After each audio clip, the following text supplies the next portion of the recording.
La liste des 42 joueurs de Fabien Galtier pour préparer la tournée d'automne est sortie. Les bonnes ou les mauvaises nouvelles de Galtier sur cette compo? Franchement, il y a des surprises.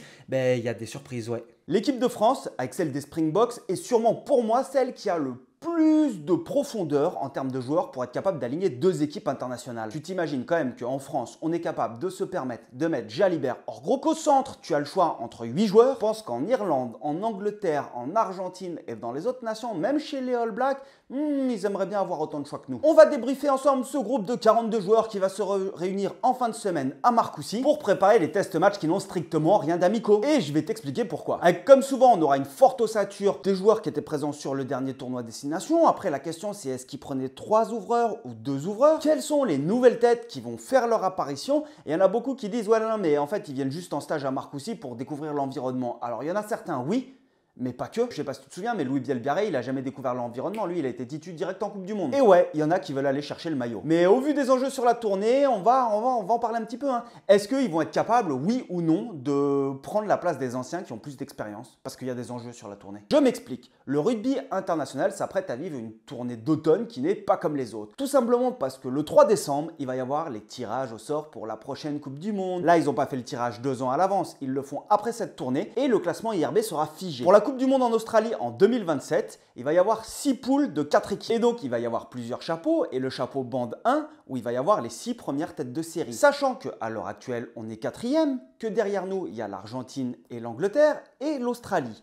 Sauf que, l'Australie, quoi qu'il arrive, est tête de série. Si l'Australie est 6e, tu dois être dans les 7 premières équipes, pas de souci. Si en revanche, l'Australie ne fait pas une bonne tournée, qu'elle est 7e, elle bascule 6e et le 6e sort. Et donc c'est là où ça se complique un petit peu. Parce que si tu n'es pas tête de série, tu vas te retrouver avec une tête de série et tu me diras, il n'y a pas de souci puisque la Coupe du Monde, il va y avoir des 8e de finale. Donc les 2 premiers de chaque poule vont passer. En revanche, ça veut dire que tu vas croiser une tête de série. Donc si tu es dans le banc 2, tu vas croiser une des 6 premières nations mondiales en 8e de finale.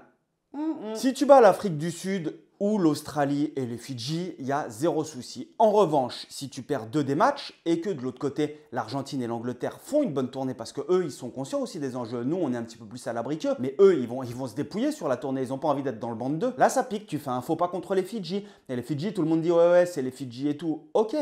On est outillés pour les jouer. Mais attention, ils sont pas marrants les Fidjiens dans notre championnat. Et surtout, ce qu'il faut, c'est éviter cette contre-performance contre les Fidji si on veut rester dans le band 1. Et on est parti dans cette vidéo, on va analyser la liste des 42 joueurs qui vont être rassemblés à Marcoussis, sachant qu'il y en a une partie qui va repartir après. On commence avec les demi de mêlée, et le poste des demi de mêlée est sûrement celui qui prête l'un des postes qui prête le plus à débat pour cette sélection. Antoine Dupont, il est sur la fin de sa rééducation après ses ligaments croisés, il est donc totalement indisponible. En revanche, il sera présent à Marcoussis pour s'entraîner, être présent parce que c'est un cadre et tout simplement c'est Dupont et ce qu'il dit ça a de l'importance, c'est ce que Fabien il dit. En son absence, le staff doit composer avec 2 situations très différentes. On a Baptiste Serin qui en avait pas revu en bleu depuis l'Argentine, mais qui est très bon et qui malheureusement s'est fait mal aux côtes en jouant contre le Racing dimanche. Et l'autre, c'est Maxime Lucu qui s'est fait opérer d'un doigt et qui devrait pouvoir revenir à la compétition. Donc le staff est en contact avec le staff de Bordeaux, le staff de l'équipe de France est en contact avec celui de Bordeaux. En revanche, on est incapable de savoir là, s'il va être pris ou pas. C'était vraiment la grosse interrogation. Est-ce qu'il va être pris tout de suite ou est-ce qu'il va rentrer dans le groupe plus tard? Sachant que pour Maxime Lucu, il a plutôt intérêt, et c'est pas méchant de le dire, tout le monde le sait, il a plutôt intérêt à prendre du temps de jeu avant qu'Antoine Dupont revienne pour les 6 nations. Et le truc, c'est que Maxime Lucu, il a été indisponible au doigt, mais ça veut dire qu'il a pu faire du cardio, etc. C'est pas comme s'il s'était foulé la cheville ou pété le tibia. Il a pu s'entretenir en fait, et en termes de cardio, ça va aller. Maintenant, est-ce qu'il aura le rythme et la lucidité sur un match international? Je ne sais pas, ça c'est plutôt le staff qui doit gérer. Ça nous amène du coup à celui où on était sûr qu'il allait être sélectionné, c'est Nolan Le Garec. Derrière, on a Baptiste Jonot, le 9 de l'ASM, qui enchaîne les très bonnes perfs et les moins bonnes, mais qui est un habitué en fait à être appelé. Maintenant, il commence à être habitué à ces rassemblements. On a Thibaut Daubagna qui est leader avec la section paloise, qui a un profil qu'on compare beaucoup à Lucu. Il ne m'a pas spécialement impressionné sur la tournée en Nouvelle-Zélande, mais le contexte était aussi vachement différent. Et l'autre, la grande question, celle que tout le monde se pose, et moi le premier, et il y a ceux qui sont pour et ceux qui sont contre et d'autres qui disent c'est impossible, c'est Léo Carbonneau. Est-ce que Léo Carbonneau allait faire partie de ce rassemblement? Galtier a décidé de partir avec Le Garec, Jonot, Et Lucu semble remis de blessure, donc Lucu est dans la liste. Avant de continuer sur la liste des 42, faut que je vous parle d'un truc. Tu vois les températures qui tombent,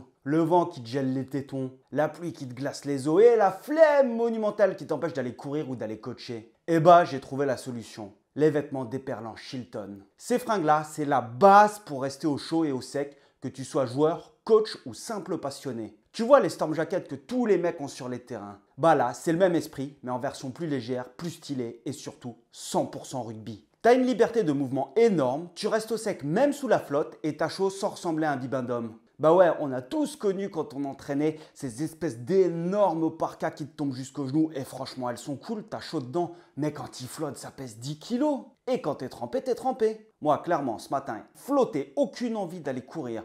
Eh ben j'ai mis le truc et t'y vas et en fait t'es pas mouillé et tu kiffes, tu te dis ça y est, c'est pas grave, c'est que de la pluie. Au sec, au chaud avec ma veste Shilton. Bref, il n'y a plus d'excuses. Mais Shilton, c'est pas que des fringues techniques. Si vous vous demandez dans la vidéo pourquoi est-ce que je change de tenue à chaque fois qu'on passe sur un autre poste, c'est pour vous présenter en fait la large gamme qu'ils ont. C'est pas pour faire le beau, bon un peu quand même. C'est surtout parce que tout ce que je porte vient de chez Shilton. Shilton, c'est le rugby chic à la française. Élégant, propre, mais avec ce côté un petit peu brut qu'on aime bien. Et surtout, il taille vraiment pour tous les gabarits. C'est exprès pour le rugby, ça va du S au 5XL. Polo, sweat, chemise, parka. Ils ont tout ce qu'il faut pour s'habiller et même pour s'habiller pour aller bosser en fait. C'est là où c'est cool, c'est que c'est des fringues qui sont chics que tu peux porter tous les jours. Tu vois ce jean par exemple, moi je le kiffe. Ils ont tout, ils ont des jeans, ils ont des chaussures, ils ont des polos, ils ont des petits sweats sympas, des pantalons de toutes les couleurs, des pantalons chino. Et ce qui fait la diff, c'est que Shilton c'est une marque rugby qui vient du sud, né dans les vestiaires et pas dans un bureau marketing en fait. Et c'est aussi, ça il faut le savoir pour tous les clubs qui écoutent, c'est aussi un équipementier pour des clubs de top 14 et de Pro D2. Le MHR s'équipe chez eux, on a Béziers, des mecs, des staffs, des clubs qui vivent rugby tous les jours, qui bossent avec eux. Et franchement, moi j'aime bien parce que tu peux être sapé comme un 4 sans ressembler à un joueur de golf. C'est classe, mais ça garde vraiment l'esprit terrain. Alors si tu veux soutenir une marque française et aussi la chaîne, puisque c'est les collaborations qui font vivre la chaîne, c'est pas les revenus YouTube, tu vas dans le lien sur la description sur shilton.fr et avec le code UPRUGBY062510, tu as moins 10% sur tout le site. Et là, tu vas soutenir la marque et la chaîne. Franchement, que tu sois joueur ou passionné, fais-le. Ça va te prendre 5 minutes, la vidéo, elle va pas s'en aller. Et promis, à tous les postes, je vous sors une nouvelle tenue. Au poste d'ouvreur, la grande question pour moi, c'est est-ce qu'il va prendre 2 ou 3 ouvreurs, considérant que Ramos est le 3e ouvreur. Parce qu'on va pas se leurrer. Ntamak et Jalibert, c'était certain. Mais derrière, on a Joris Second. J'en ai pas trop parlé dans ma dernière vidéo parce que je le voyais pas dans l'équation, alors qu'en fait, il y est. Il fait un début de saison qui est excellent avec Bayonne.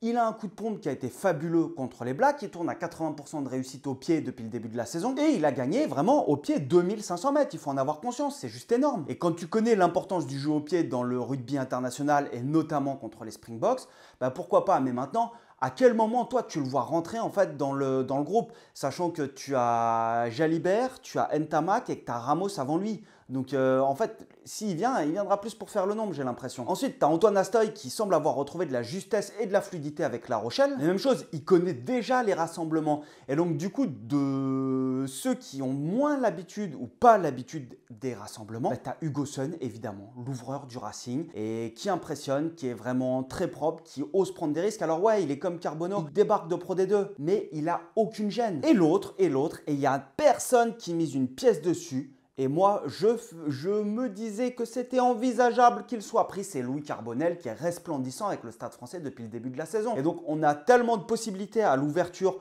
pour venir compléter, malheureusement, Ntamak et Jalibert qui sont devant avec Ramos. Mais au moins venir découvrir l'ambiance. C'était vraiment la question, qui est-ce qu'il allait prendre? Eh bien, il a opté évidemment pour Jalibert Ntamak. Et le 3e, sur lequel j'en étais pas sûr du tout, et c'est ce que je disais, c'est Joris Second qui est bel et bien là. La 3e ligne française est évidemment l'un des secteurs les plus riches du rugby français. Et évidemment, du coup, l'un des plus disputés pour avoir une place. C'est pas un secret, entre les joueurs qui sont encore en reprise, les cadres qui sont plus trop au niveau, mais qui ont beaucoup d'expérience, ou peut-être qui se réservent et qu'on leur a demandé de se réserver pour l'équipe de France. Fabien Galtier, il va devoir trouver entre un subtil équilibre entre grosse puissance, hauteur en touche et capacité de déplacement, parce qu'il va falloir les contrer en touche, les box aussi, activité au sol et rigueur défensive. Ça fait beaucoup là, non? Et je pense que ça va être face aux 3 équipes qu'on joue, l'Afrique du Sud, l'Australie et les Fidji, qui sont quand même puissantes. Les Australiens, je ne sais pas si vous les avez vus jouer, quand je ferai la preview, mais laisse tomber, c'est vraiment solide. Les Fidjiens, on sait que c'est solide.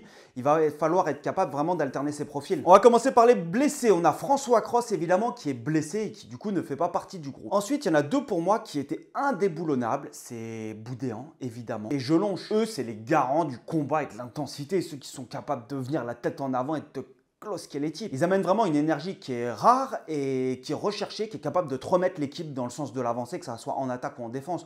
Tout le monde se rappelle de la prestation de Boudéan contre les Blacks l'année dernière.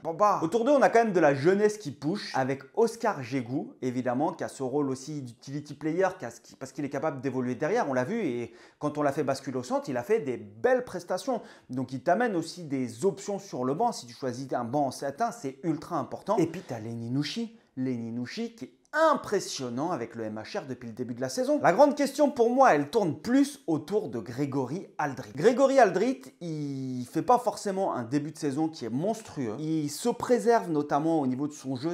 Il n'a plus un jeu qui est aussi rugueux qu'avant, avec énormément de contacts, et c'est aussi ce qui faisait sa force, hein, on va pas se leurrer. Aldrit, c'était une machine à broyer, il mettait la tête tout le temps, il était capable de générer de l'avancée tout le temps, il était ultra dur sur les contacts. Évidemment, avec l'âge qui passe, quand tu subis des chocs, ton corps il s'use. Pourtant, se passer d'un joueur de sa dimension, de sa constance au niveau international, de sa longévité et de son leadership dans le vestiaire et au sein du groupe, ça me semble quand même difficilement concevable quand tu vas jouer les champions du monde. Et donc, est-ce que Galtier va aller décider en fait de faire un choix fort en ne le prenant pas? Moi, j'y croyais pas. Honnêtement, il était obligé de le prendre. Parce que derrière, il y en a un autre qui pousse fort, que là, je vais mettre en troisième ligne, alors qu'en réalité, je pense qu'il jouera plus deuxième ligne, mais on l'a vu cet été en Nouvelle-Zélande, il a été énorme en troisième ligne, c'est Michael Guillard. Une capacité de déplacement à cogner en mettant de l'avancée sur des collisions, waouh! Et surtout un volume de jeu et de déplacement que moi je ne pensais pas qu'il était capable de faire ça. 1m97, 113 kg, il avance sur chaque impact, il gratte des ballons. Il s'inscrit vraiment dans la lignée de ces troisième lignes modernes qui sont capables de tout faire. Et est-ce que dans la tête de Galtier, quand il l'a fait jouer 8 en Nouvelle-Zélande, c'était pas pour préparer l'après Aldrit ou du coup, tout du moins pouvoir le tester? Ça, on aura la réponse évidemment contre les Box. Mais c'est pour ça que je l'ai mis dans les troisième lignes. Et capable de jouer troisième ligne et deuxième ligne, on l'a vu, tu as Charles Olivon, tu as Anthony Jelonche. Et la question se posait pour Charles Olivon, est-ce qu'il allait revenir, sachant que Charles Olivon, là, il est plus habitué à jouer troisième ligne, mais qu'il est redescendu en deuxième ligne pour la deuxième fois seulement de sa carrière sur une feuille de match en numéro 4. Avec Toulon dimanche dernier. Et il y a un joueur, c'est difficile de ne pas l'évoquer, c'est Esteban Capilla. Véritable phénomène à Bayonne. L'ancien sétiste, il est en train de casser la baraque dans le top 14. Ultra mobilité, activité constante et surtout, l'un de ses plus gros points forts, c'est le jeu aérien. Putain, il est capable d'aller chercher des ballons. Enfin, il est grand. Je ne sais pas si vous avez vu son match avec Bayonne, il est capable de te mettre des cadrages débordements, un appâtage défensif monstrueux, une mobilité. Et techniquement, c'est ultra propre parce que c'est un sétiste et les sétistes, ils sont ultra propres. Et je pense que Esteban Capilla, il y en a beaucoup qui disent non, il va juste venir voir à Marcoussis. Mais moi, je pense sincèrement qu'il a la possibilité de jouer. À mon avis, il va matcher. Il était sur le dernier match, tu le vois, il est capable, il relance le troisième rideau, il te met un petit coup de pied par-dessus, il récupère la balle. Et ouais, tu commences à avoir des troisièmes lignes qui sont capables de faire ça. Enfin, tu as Alexandre Fischer qui, pour moi, il a marqué les esprits cet été. Il a mis des points, mais de ouf, quand on a joué la Nouvelle-Zélande. Un abattage défensif, genre juste monstrueux. Tu vois le travailleur de l'obscur là qui est capable de gratter des ballons, d'être dur au mal, de faire tomber, d'enchaîner les tâches. Et ouais, pour moi, c'est vraiment le poste qui générera le plus de débats en fonction de ce qu'on veut mettre. En fait, de trouver cet équilibre quand on va jouer contre les Box ou même contre l'Australie ou les Fidji, entre de la puissance en seconde ligne, et dans ce cas il va te falloir de la mobilité et de la hauteur en troisième ligne, ou si tu mets un petit peu plus de mobilité en seconde ligne, et dans ce cas tu mets un petit peu plus de densité en troisième ligne. Donc Galtier a décidé de prendre Aldrit, Jelonche, Boudéan, Fischer, Capilla et Guillard. Jégou, Nouchi et Cameron Wauquiez. Cameron Wauquiez, il fait un meilleur début de saison et ce qui m'interpelle un peu, c'est que Galtier le rappelle alors qu'il commence à jouer, il joue maintenant troisième ligne à l'UBB alors qu'en équipe de France, il le faisait jouer deuxième ligne. Et honnêtement, il y avait peut-être d'autres profils qui font un meilleur début de saison, mais je pense qu'il a besoin de se rassurer aussi avec des joueurs d'expérience. En seconde ligne, il y a des joueurs qui ne font vraiment plus débat depuis longtemps. Et en revanche, je pense qu'on va assister à plus de polyvalence entre la troisième et la seconde ligne. Ouais, je t'ai dit, je change de tenue à chaque poste. Et oublie pas, s'il y a quelque chose qui te plaît, mais vas-y, n'hésite pas à soutenir la chaîne. Si tu regardes la vidéo là depuis 15 minutes et que tu as envie que ça continue, vas-y, passe une petite commande, pas grand-chose. Mais au moins, ça permet de soutenir la chaîne. On se posait la question un petit peu pour le Joshua Brennan, mais qui est blessé. Alors, les postes qui ne font pas débat, évidemment, on a Thibaut Flamand qui ne laisse en fait aucun doute. Pour moi, il ne laisse plus aucun doute, c'est le titulaire au poste. Ensuite, il y a Meafou. Meafou, il sera là. Quoi qu'il arrive, il sera là. Tu ne peux pas te passer d'un joueur de ce calibre-là. La densité physique et ce qu'il est capable de t'amener, tu ne peux pas t'en passer. En revanche, ce n'est pas un deuxième ligne comme les Bucks qui est capable de te jouer un match entier. Là, tu le sens, au niveau international, ça queen. Il t'amène beaucoup de choses sur 30-35 minutes. Et c'est pour ça, d'ailleurs, je pense qu'il a basculé en tant qu'impact player. Tu te rends compte que quand il arrive sur des joueurs qui sont un peu plus fatigués, il est capable de te faire cette différence. En tout cas plus qu'au début de match. Et l'autre qui marque des points pour moi au fur et à mesure, j'en avais pas, je l'aimais pas depuis l'Argentine, c'était Hugo Oradou. Je ne comprenais pas, en fait pourquoi est-ce que Galtier s'entêtait à le prendre. Et en réalité là quand je regarde ces matchs, alors pas tant dans le jeu courant mais en touche, c'est un tueur à gage. Il te maltraite, il t'a maltraité le Stade Toulousain en touche. Il est trop fort. Et donc si tu peux cabosser les autres équipes dans leur conquête avec un profil comme ça, je pense que c'est intéressant. Il faut savoir, je sais plus le pourcentage, s'il y en a qui le savent, dites-le moi dans les commentaires, mais je crois qu'il y a 30% ou un truc comme ça, des essais qui viennent à partir de lancement en touche, que ce soit à ballon porté ou lancement de jeu. Donc si tu commences à perturber les adversaires sur leur conquête, c'est un gros point fort. Donc en seconde ligne, et on n'oublie pas Guillard évidemment qui jouera peut-être plus seconde ligne, on va voir le choix avec Aldrit. Et donc on part avec... En seconde ligne, on a Oradou, Flamand, Meafou. Et là, tenez-vous bien, c'est la surprise. Maximin Jimmy, le seconde ligne de Pau qui joue numéro 5. Il fait 2,05 m pour 133 kg. Et il a un parcours atypique puisqu'il a 26 ans. Il a joué en top 14 lors de la saison 2017-2018. Puis derrière, il disparaît des radars sur les stats. Donc à mon avis, il a dû rebasculer en espoir. Et ensuite, il va passer par la nationale à Tarbes. Et il va revenir en Pro D2, puis en top 14 à la section paloise en 2024 et s'imposer. Et ça, c'est vraiment une grosse surprise. Le dernier deuxième ligne, c'est Romain Taofifenua, le retour. Et franchement, j'ai envie de dire pourquoi. Je pense qu'il est là pour amener de l'expérience. Mais surtout, ça veut dire une chose, c'est que entre Meafou et Tao au poste de numéro 5 et Maximin Jimmy, je pense que, à mon avis, Guillard, il va plutôt être positionné en numéro 8. Et donc, ça va venir titiller un peu Aldrit. Les ailes pour cette tournée d'automne, c'est un vrai casse-tête. Bah ouais. Non, on manque pas de talent, c'est pas du tout ça. C'est juste que pour moi, on a été un peu ravagé par les blessures. Parce qu'il y a Théo Atisogbe qui est tellement fort sur les duels, qui est blessé, et Gabin Villière qui est blessé. Il y a du monde derrière.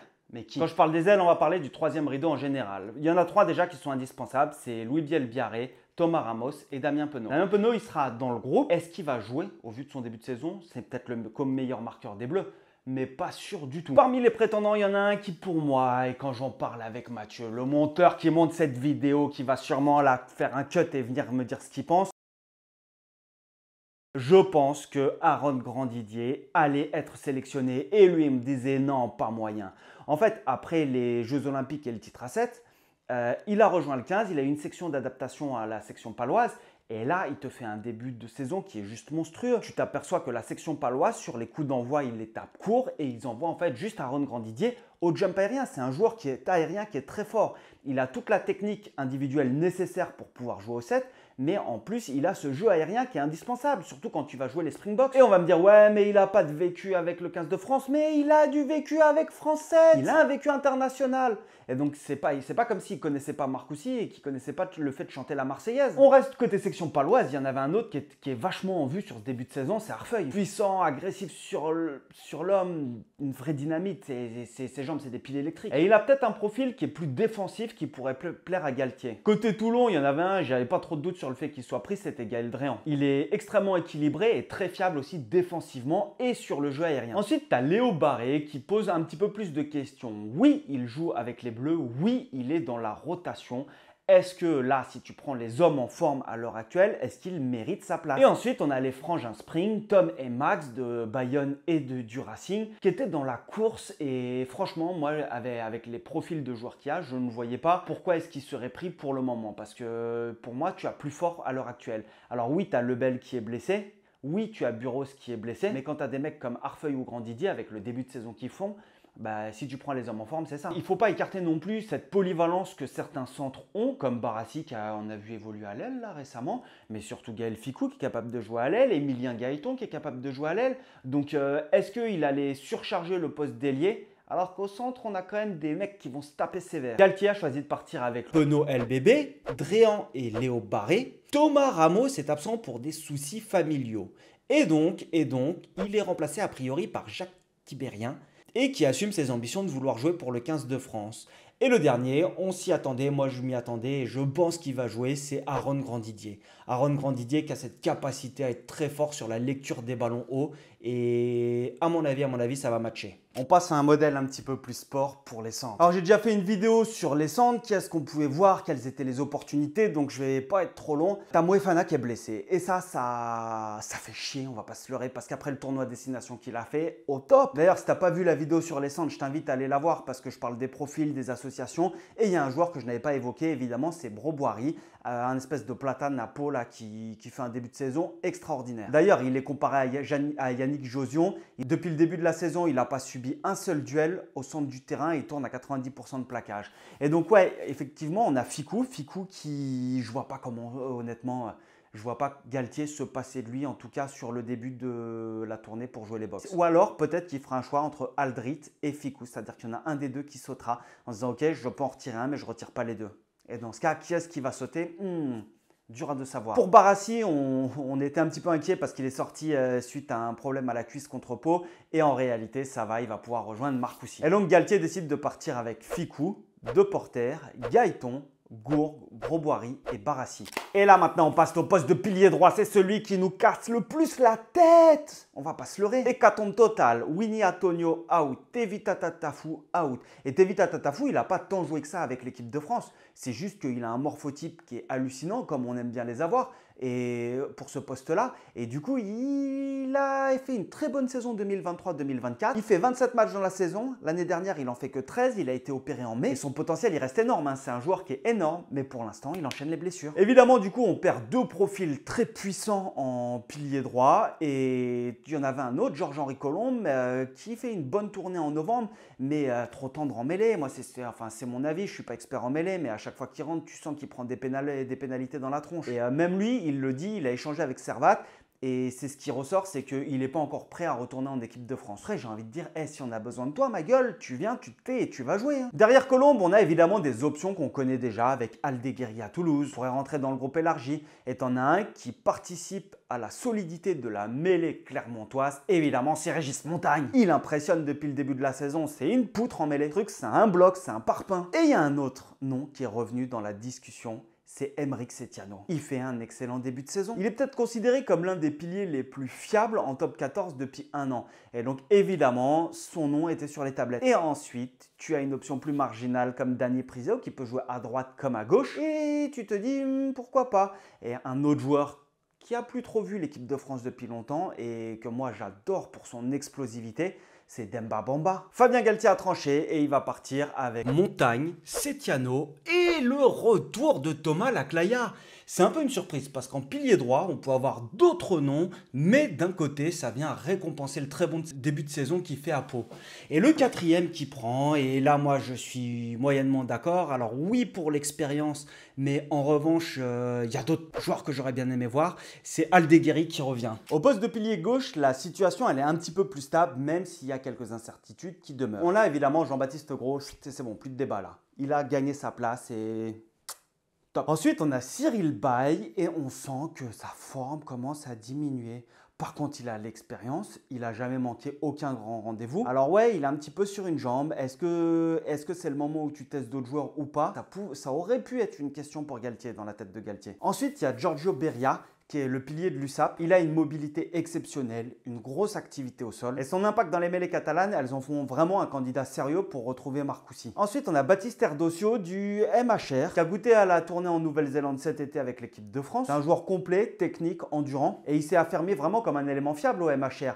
Et donc, on a ces joueurs-là qui, pour moi, c'était sûr qu'ils étaient dans la rotation. Et la grande question, c'est est-ce qu'il prenait 4 piliers gauche ou 3 piliers gauche? Eh bien, Fabien Galtier a décidé. Gros, Erdocio Et là, c'est une surprise. Je vous avoue que pour moi, c'est une énorme surprise.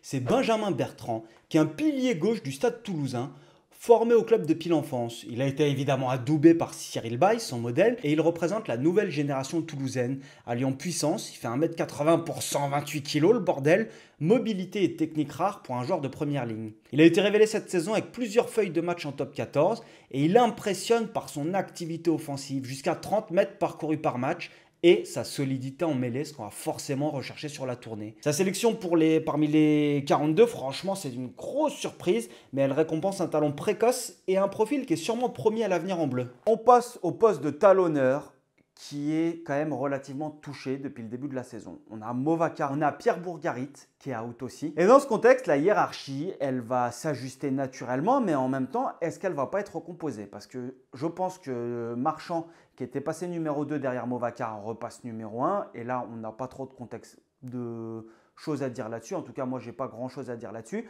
Il repasse numéro 1, Marchand, pas de souci. Derrière lui, on a Gaëtan Barlot, qui est passé de Castres à l'Union Bordeaux-Bègles, et Maxime Lamotte. Alors, pour moi, Barlot, il était dans le truc quoi qu'il arrive. Parce que Barlot, capitaine en Nouvelle-Zélande, tu mets pas un mec capitaine pour rien du tout. Quoi que ça arrivait à Baptiste Serin, ça. Mais il y a un autre Toulousain encore qui impressionne depuis le début de la saison. Et c'est Guillaume Cramon. Il est auteur de 4 essais en 7 matchs déjà. Il s'est imposé à Toulouse, il fait des énormes prestations.